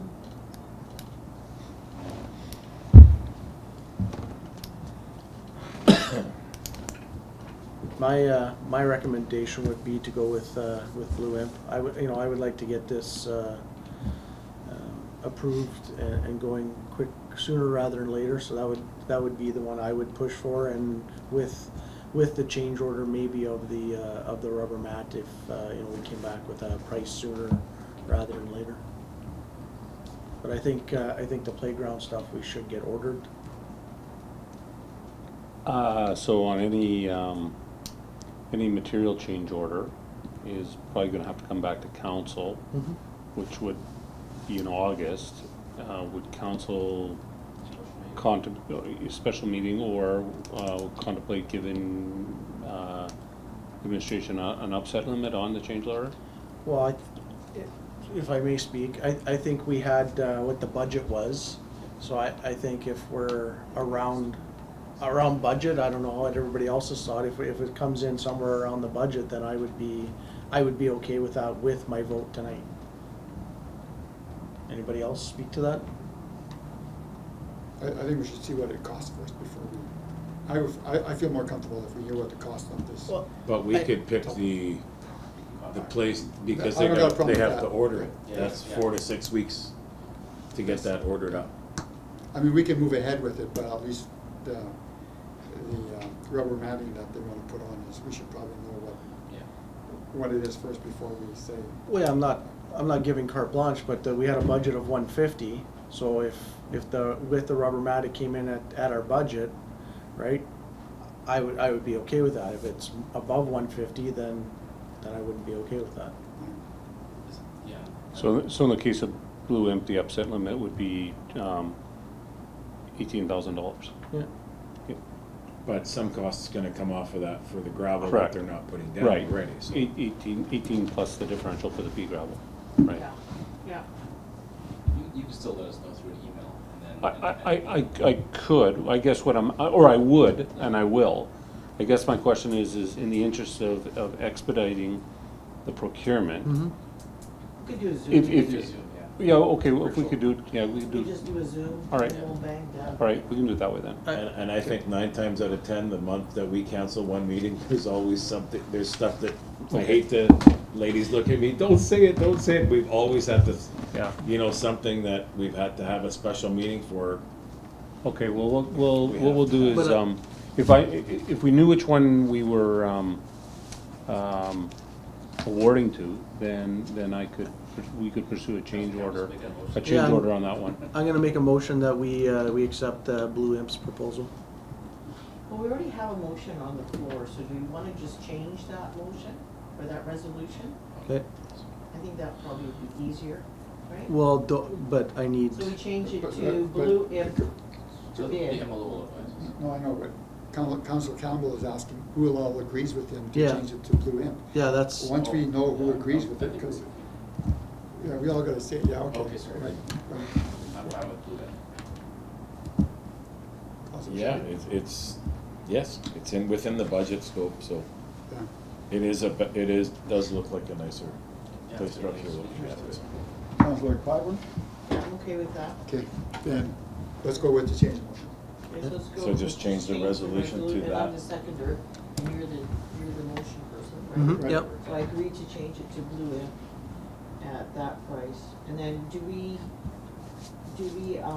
have to say anything about the change order? We'll just do a special meeting for the change order?